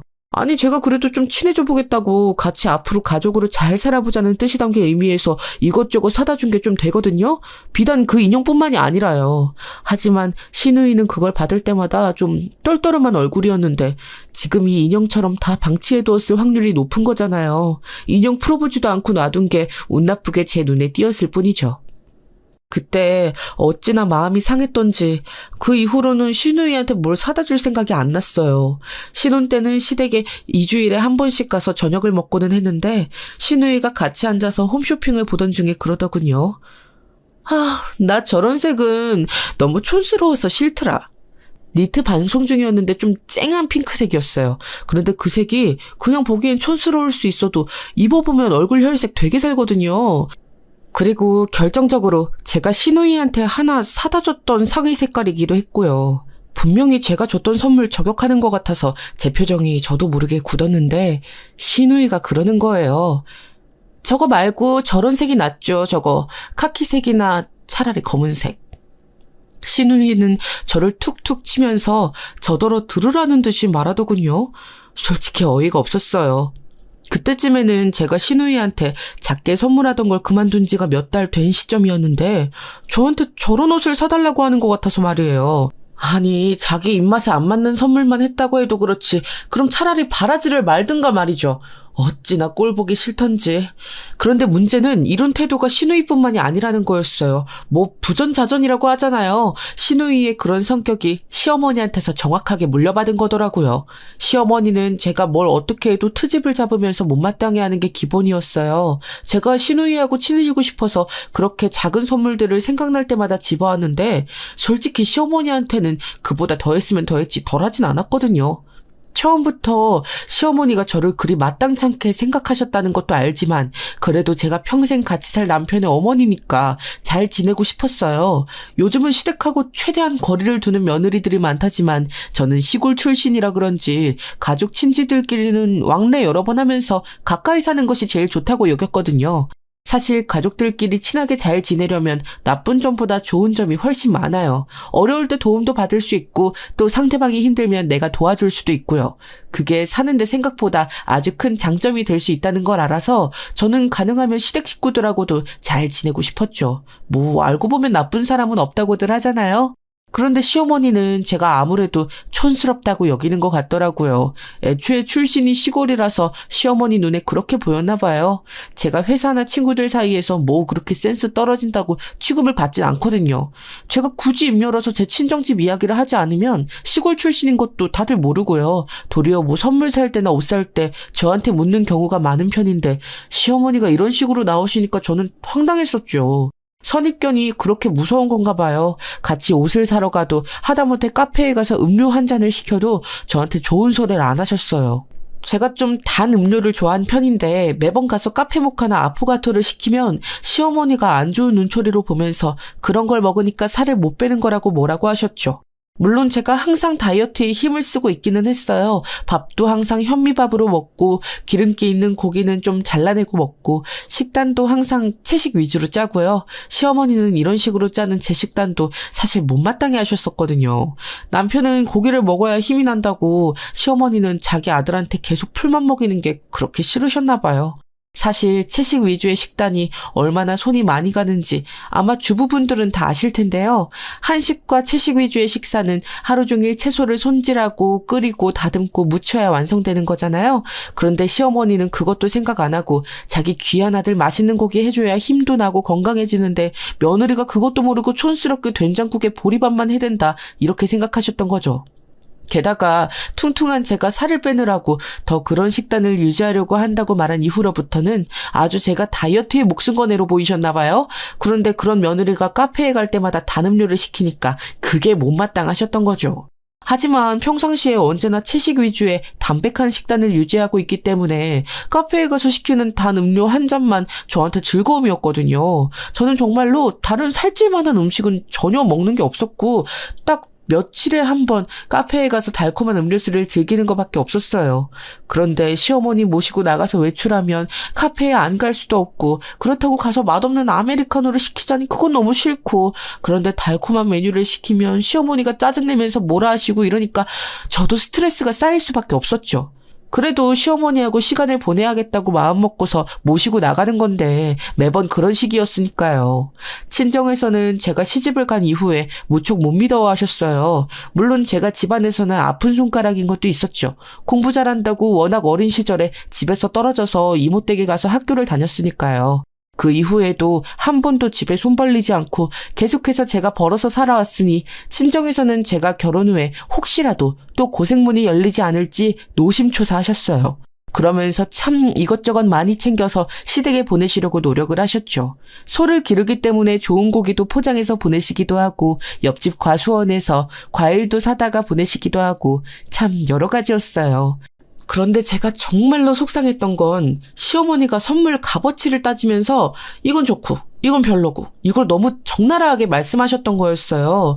시어머니가 좋아하셨던 건 딱 한우랑 특등급 과일 정도였는데 그 외에 소소하게 싸서 보내시는 산나물이나 돼지고기 같은 건 쳐다도 안 보시더라고요.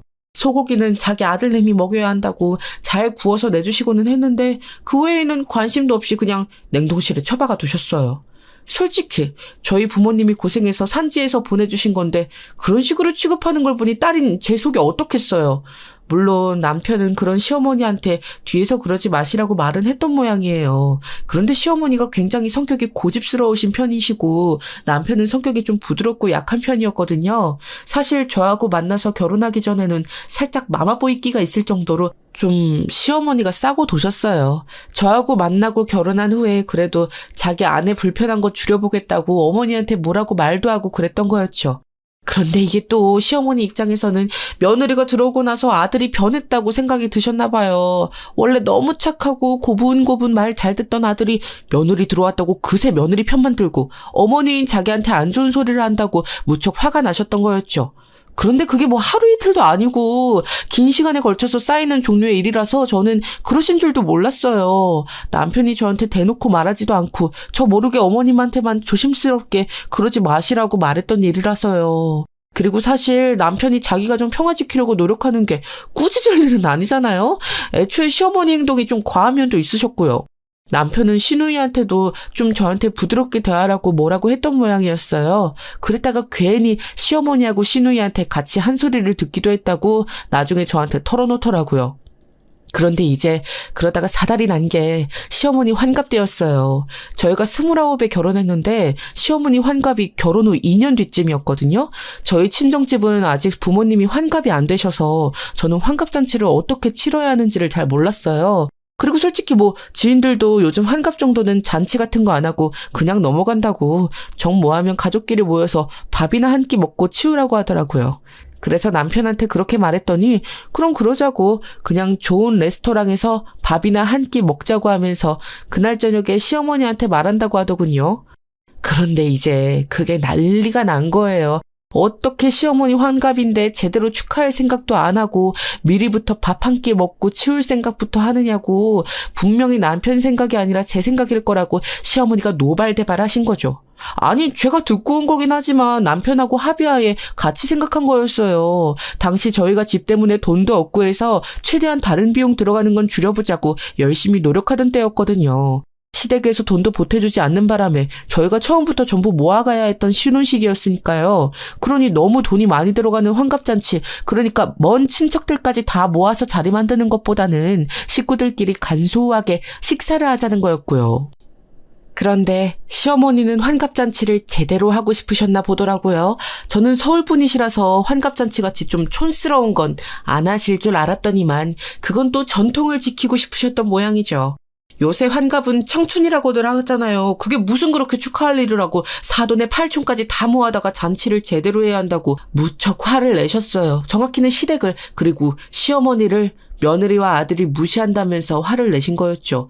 특별히 무시한 건 아니었어요. 제가 왜 시댁을 무시할까요? 도리어 저희 친정이 시골에 있다고 그렇게 무시를 당하고 있었는데요.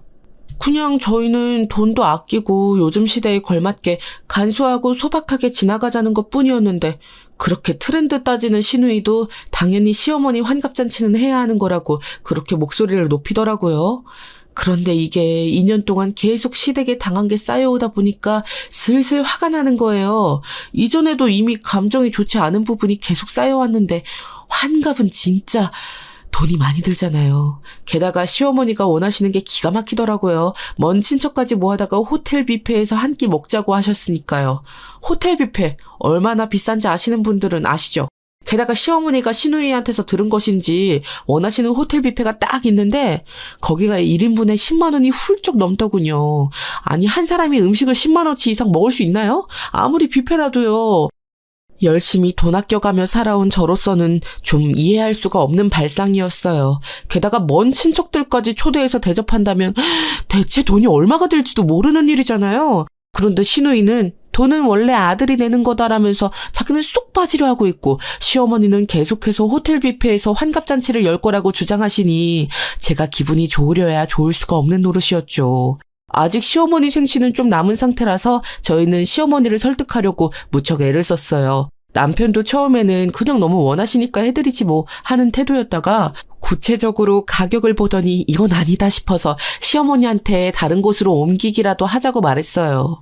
그런데 시어머니는 이미 저희한테 심사가 뒤틀리신 상태라 딱 잘라서 자기는 그 호텔 아니면 싫다면서 돌아 앉으셨고요.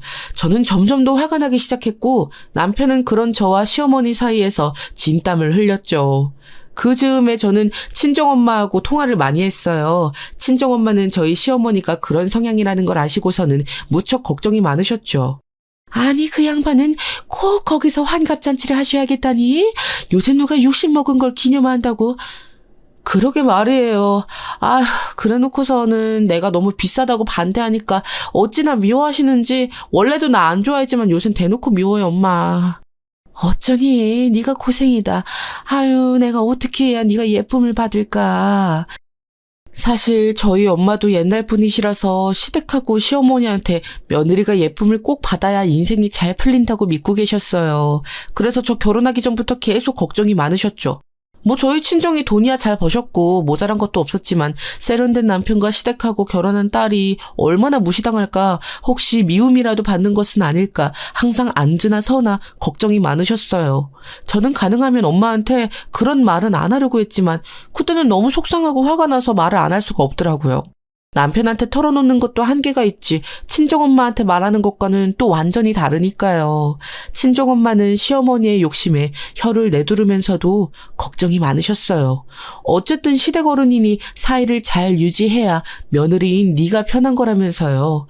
하지만 그때쯤 저는 거의 결심을 굳혀가고 있었거든요. 시어머니나 시누이가 계속 이렇게 나온다면 제가 계속해서 애쓴다고 해도 결국 잘 지내기는 힘들 거니 나도 이제 더 이상 노력하지 말아야겠다. 그런 결심이요. 멀리 지낸다고 해도 뭐 모자라거나 아쉬울 것도 없었어요. 도리어 아쉽다면 그쪽이 아쉬웠겠죠. 예, 내가 그러면 뭘 좀 챙겨서 너희 시어머니 생신에 사돈댁에 좀 보내마. 아, 아니야 엄마 그러지 마. 그런 거 하지 마. 뭘 하지 마. 그래도 내가 네 엄마인데 어떻게 그냥 있니? 아니, 보내더라도 뭐 고기나 이런 비싼 거 보내지 마. 그 사람들의 입에 들어가는 것도 이제 꼴 보기 싫더라. 그런 말 하는 거 아니야. 못 써. 아무튼 비싼 거 보내지 마세요. 그냥 뭐 김치나 채소나 이런 걸로 보내요. 어쨌든 엄마 입장에서 보자면 사돈 생신이니 뭘 안 보내는 것도 이상하겠다 싶었어요. 그래서 못마땅하지만 비싼 건 하지 말라고, 한우고기 같은 거 일부러 챙기지 말라고 제가 신신당부를 했죠. 저도 이번에는 절대 물러나지 않고 시어머니가 바라는 것을 들어주지 않을 작정이었거든요. 시어머니 환갑잔치를 두고서 거의 한 달은 신경전을 벌인 것 같아요. 갑자기 시어머니한테서 전화가 와서 어디 호텔이 좋다더라 이러고서 느닷없는 이야기를 꺼내시질 않나. 시누이는 메신저로 누구네 어르신 환갑잔치 엄청나게 잘했다는 이야기를 하질 않나. 평상시에는 저하고 이야기도 별로 하고 싶어 하지 않는 사람들이 갑자기 저한테 그런 식으로 이야기를 하더라고요. 속이 너무 빤히 보이기도 하고 그 비용을 전부 저희한테 덤터기 씌우려는 게 징그러워서 절대 호텔 뷔페 예약한다는 말은 하지 않았어요. 뭐 돈 낸다는 사람이 안 하겠다고 버티는데 장사 있나요?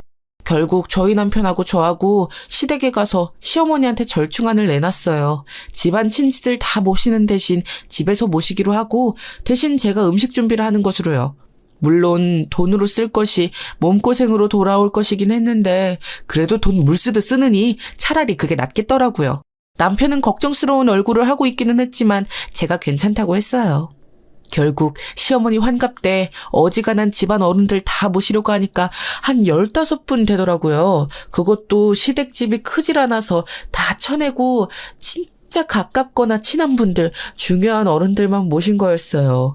제가 그분들 음식을 다 해내느라고 얼마나 힘들었는지 지금 생각하면 다시 절대 못할 것 같아요. 어르신들 15분에 시댁 식구 셋, 저랑 남편까지 해서 20명 음식을 해내는 거 진짜 너무 힘들었어요. 그것도 제가 몰래 밖에서 좀 사온 음식이랑 섞어 해서 그나마 할 수 있었지. 아니었으면 절대 치러내지 못했을 거예요. 시어머니는 절대 음식 사서 하지 말라고, 전부 네가 해야 하는 거라고, 생일상은 원래 정성으로 받아먹는 거라고 그렇게 저를 볶아대셨거든요. 그래서 그렇게 하는 척하고서 잡채는 집으로 배달시켜서 생신날 아침에 집에서 한 척하고 가져갔고 전도 마찬가지였고요.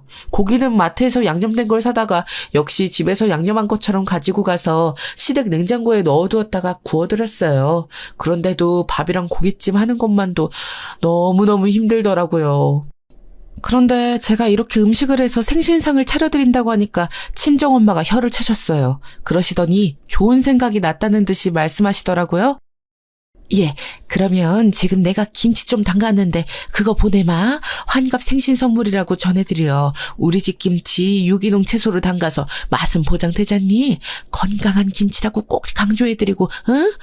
아유, 무슨 그런 걸. 너 맛있는 김치 한 그릇 상에 올라가면 어른들 평가가 달라진단다. 아무 소리 말고 그렇게 해. 친정엄마는 그렇게 말씀하시고서 전화를 끊었어요. 사실 저희 친정엄마 음식 솜씨가 되게 좋으셨거든요. 예전부터 축사랑 밭에서 일하는 일꾼들한테 밥해서 먹이시느라고 솜씨가 엄청 좋아지셨는데 그래서 손도 크고 넉넉하게 인심도 잘 쓰셨고요. 사실 젊은 주부들이 제일 자신 없어 하는 게 김치잖아요. 김치는 중국산 사서 쓰면 어른들은 또 그 중국산 김치 맛을 기막히게 판별하시더라고요.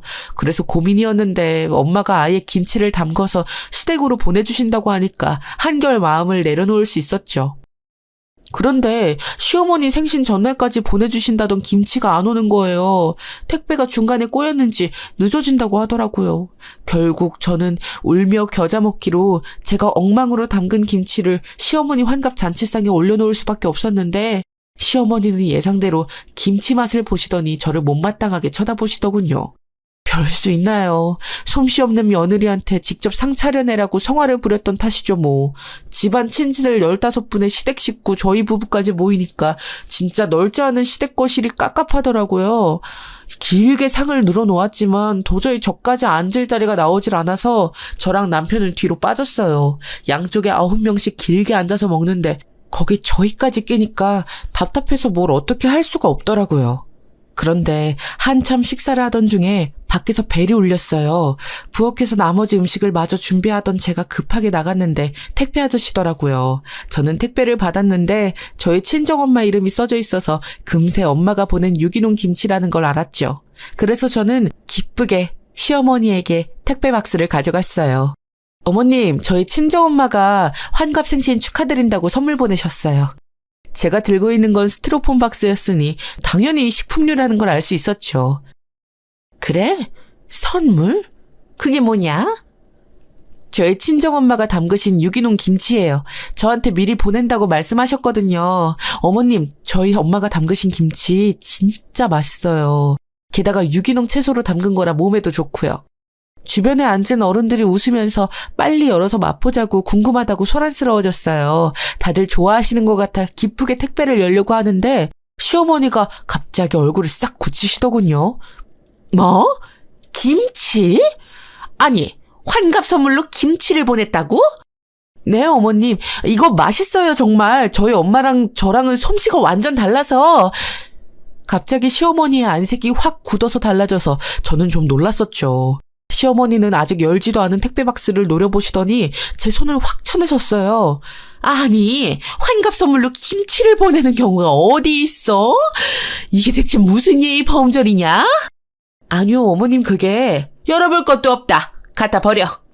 시어머니가 화를 내면서 하시는 말씀에 머리가 어지라더군요. 심지어 곁에 어른들이 그렇게 많은데 말이에요. 친척들도 뭔가 이상하다고 여겼는지 시어머니한테 그러지 말라면서 말리기 시작했어요. 하지만 시어머니는 화를 내면서 대체 나를 얼마나 우습게 보면 이런 식으로 김치를 환갑 선물이라면서 보내냐고 당장 갖다 버리라고 펄펄 뛰셨죠. 여태까지 제가 마련한 음식 잘 받아먹고 있었으면서 이번에는 환갑 선물로 음식을 줬다고 이렇게 화를 내다니 너무 황당했어요. 제가 말도 못하고 굳어서 있는데 시어머니가 결국 다시 한번 내다 버리라고 소리를 지르셨고 시누이가 제 손에서 택배 박스를 뺏어다가 밖으로 나가버렸죠. 그러고서 10여 분 뒤에 손을 털면서 들어와 버리더라고요. 시댁 아파트는 어차피 돈 내고 분리수거를 안 해도 되는 단지라서 그냥 대놓고 통째로 버리고 온 게 분명했어요. 어찌나 눈물이 나던지요. 저희 친정엄마가 애써서 담근 김치를 아예 열어보지도 않고 버려버리고 심지어 이 많은 시가 어른들 앞에서 저하고 저희 엄마를 이런 식으로 무시하고 면박을 주는 건 진짜 못할 짓이잖아요. 제가 얼굴이 굳어서 어쩔 줄 모르다가 부엌으로 들어가 버리니 남편도 쩔쩔매다가 제 뒤를 따라 들어오더라고요. 그런데 시어머니는 정말 별일 아니라는 듯이 다시 웃으면서 이야기를 시작했고 눈치 보던 시가 어른들도 그냥 그 분위기에 맞춰주기 시작했어요. 정말 눈물을 멈출 수가 없었어요. 대체 내가 왜 이런 수모를 당해야 하나, 이런 집에 심지어 저런 시모 밑에 들어와서 이런 식으로 살아야 하나 싶어서요. 동시에 후회도 되었죠. 애초에 호텔에서 환갑잔치 안 연다고 할 때 아예 환갑잔치 자체를 무시해버릴 걸 싶어서요. 시어머니는 저는 신경도 쓰지 않은 채로 계속 친지분들과 이야기를 나누시더라고요. 시누이가 음식 모자라다면서 부엌으로 들어와서 한구석에서 우는 저와 위로하는 남편을 봤지만 별다른 말도 없이 잡채만 큰 그릇으로 2개를 퍼가더군요. 정말 저 사람들한테 나는 뭐 아무것도 아닌가? 난 나름대로 가족으로 잘 지내려고 그렇게 노력을 했는데 진짜 그건 아무것도 아니었구나 싶은 게 제일 상처가 컸어요. 게다가 저희 친정엄마가 무슨 잘못을 했다고 일껏해서 보낸 김치까지 택배 상자를 뜯지도 않은 채로 내다버려야 하나요? 무슨 이유로요? 아무리 선물한 거지만 그렇다고 선물한 사람 성의를 이렇게까지 무시해도 되는 건 아니잖아요. 내가 이따가 끝나고 어머니한테 말 좀 할게. 이건 정말 좀... 남편은 저를 토닥거리면서 위로의 말을 해주었지만 남편이 얼마나 마음이 약한지 아는 저는 크게 기대는 안 되더라고요. 시어머니나 시누이도 그 점을 잘 알고 있었고요. 밖에서는 시어머니가 큰 소리로 말하는 소리가 들려왔는데 다른 집에서 받은 환갑 선물하고 용돈에 대해서 떠들고 있더군요. 그러다가 누가 옆에서 조금 전 그거 갖다 버린 건 너무 심하지 않았냐고 물었는지 곧 당당하게 그런 거 아니다. 환갑에 김치를 선물로 주는 사람이 잘못한 거다. 너무 무례해서 내일 전화해서 따질 거다 등 아주 저 들으라는 식으로 말하고 있더라고요. 주변에 모인 친지분들 중에 시어머니처럼 뻔뻔한 사람은 없는지 거기에 대고 맞장구를 치는 소리는 들리지 않았어요. 친지들이 모임을 가지는 동안 저는 부엌에서 나가지 않고 그냥 구석에 있었죠. 다행인 건 그래도 남편은 제 곁에 있어줬다는 거였어요. 중간중간 남편이 그냥 집에 가지 않겠냐고 권했지만 모임이 끝나고 나서 제가 직접 시어머니를 들이받고 싶어서 그냥 있겠다고 했죠. 그런데 거의 9시쯤 되었는데 벨이 울리더라고요. 차마 그것까지 저를 시킬 수는 없었던지 시누이가 일어나서 누구냐고 현관으로 나갔는데 경비 아저씨 목소리가 들렸어요. 저 택배 박스 바깥에 이댁 주소가 써 있어서요. 그거요? 버리는 거였는데 안 가져오셔도 되는데요. 그냥 분리수거만 해주시면 되세요. 제가 그러려고 택배 박스를 열었는데 안엔 너무 비싼 게 들어있어서 놀라서 가져왔습니다. 이 댁에서 안 내용물을 잘못 하시고 버리신 것 같아서요. 경비 아저씨의 말에 저도 모르게 부엌 밖으로 나가서 슬그머니 시누이 뒤로 가서 경비 아저씨 손을 바라봤어요. 아저씨는 박스를 연 채로 시누이에게 넘겨주면서 이렇게 말하더군요. 김치 위에 편지 같은 거랑 이거 황금 두꺼비가 있더라고요. 이거 제법 묵직해서 한 500~600만 원 이상은 될 것 같은데요. 이거 들은지 모르고 버리신 거죠? 큰일 날 뻔했습니다. 경비 아저씨는 사람 좋게 웃으셨어요. 시누이는 깜짝 놀라서 박스 안에 손을 넣어서 황금 두꺼비를 만져보았고 그 무게에 놀란 듯이 눈을 껌뻑거렸죠. 뒤에서 시어머니도 놀라서 허둥지둥 달려와 시누이 손에서 황금 두꺼비를 받아들고서는 손으로 무게를 가늠해보더군요. 저는 눈물이 완전히 말라붙은 얼굴로 빤히 황금 두꺼비를 보다가 시어머니와 시누이 얼굴을 번갈아 봤어요. 그리고 뒤에서 남편이 다가오더군요. 친척 어른들도 놀라서 그게 뭐냐고 버려서 잃어버렸으면은 큰일 날 뻔했다면서 시끄러웠고요. 시어머니는 이렇게 사람들 앞에서 고스란히 자기 심술과 우리 친정엄마의 성의가 드러나니 창피하기는 한지 얼굴이 시뻘개지더라고요. 친척 어른들이 뒤에서 수근거리는 소리도 적나라하게 들리고 시어머니와 시누이가 민망해서 어쩔 줄 몰라 하는 모습이 가관이었어요. 제가 정말 할 말을 잃고서 두 사람을 쳐다보고 있으려니 뒤에서 다가온 남편이 저의 어깨를 감싸 안고서 시어머니 손에서 황금 두꺼비를 가져가더군요. 어머니, 이거 어떻게 하실 건가요? 장모님이 수백만 원 되는 선물을 주셨는데 그걸 상자도 안 열어보고 버리신 거잖아요. 남편은 침착한 목소리였지만 화가 많이 난 것 같더군요. 평상시 절대 화를 내지 않고 마음도 약한 남편으로서는 무척 드문 일이었어요. 시어머니도 당황했는지 대답을 하지 못하고 우물댔고 시누이만 간신히 대답했죠. 우린 몰랐지. 알았으면 절대 안 버렸지. 그냥 김치인 줄로만 알고. 김치여도 버리면 안 되지. 보내주신 성의를 봐서라도 열어서 맛있게 먹고 감사 인사 해야 하는 거 아니야? 대체 무슨 생각이셨는지 모르겠어요, 어머니. 저는 오늘 정말 많이 실망이네요. 남편은 차분하게 시어머니에게 말했지만 그 안에 숨겨져 있는 화를 느낄 수 있었어요. 저는 화도 내기 힘들 정도로 온몸에 힘이 다 빠진 상태라서 남편이 그렇게 말해주는 것이 정말 너무 고맙더라고요. 여태까지 제 편인지 아닌지 사실 아리까리했던 남편이 확실하게 제 옆에 서 있어주니까 그거 자체가 너무너무 큰 힘이 되었어요. 시어머니는 믿었던 아들한테 이런 말을 들으니 더욱이나 당황스러운 듯 아무 말도 하지 못하고 있더군요. 그러고 나서 남편은 택배 상자까지 자기가 들고서는 저를 데리고서 시댁을 나왔죠. 집에 왔는데 더 이상 눈물도 안 나더군요. 남편은 그날 밤 제 곁에 붙어서 계속 위로해 주었고 그래도 그 덕분에 저는 좀 나아질 수 있었어요. 친정엄마한테 전화해서 사정을 간략하게 설명하고 더 이상 시댁하고 왕래하지 않을 거라고도 말씀드렸죠. 친정엄마는 저희 시댁이 이렇게까지 무례할 줄은 예상하지 못하셨는지 말씀이 없으셨지만 결국 알겠다고 대답하시고서는 전화를 끊으셨어요. 그 이후에 시댁에서 시어머니한테서 연락이 오긴 했어요. 택배건은 미안하다면서도 자기가 김치인 줄 알고 그랬다고, 안에 황금 두꺼비같이 귀한 물건이 선물로 들어있을 줄은 몰랐다고 하더군요. 김치라면 그냥 열어보지도 않고 버려도 되는 건지? 참 어이가 없었어요. 그러면서 사돈댁 성의를 몰라봐서 미안하다. 그러니까 황금 두꺼비 가지고 시댁 와서 서로 감정 풀자면서 저한테 말씀하시더군요. 정확히 말하면 감정을 푸는 게 아니라 시어머니가 저한테 100배 사과를 해야 하는 거겠죠. 하지만 시어머니는 아직까지도 뭐가 문제인지 모르는 것 같아요. 자기는 정당하게 버렸는데 재수없게 사람들 많은 곳에서 걸렸다 싶겠죠. 버릇없는 며느리가 그걸 빌미로 착한 아들 꿰어내어 엄해하고 등 돌리게 만들었다고 얼마나 뒤에서 욕을 하고 있겠어요.